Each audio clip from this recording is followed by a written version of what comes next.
We all say, I have to go. She has to study. We had to wait. But why these forms? Let's learn. Have to. For I, we, you, they. In present time. Example, I have to wake up early. મારે વહેલા ઉઠવું પડે છે. Has to. For he, she, it. In present time. Example, she has to cook food. એને ખાવાનું બનાવવું પડે છે. Had to.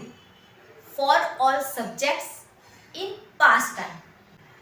Example, we had to cancel the trip. અમારે ટ્રીપ રદ કરવી પડી હતી.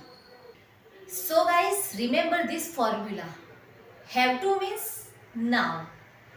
Has to means now with third person singular form.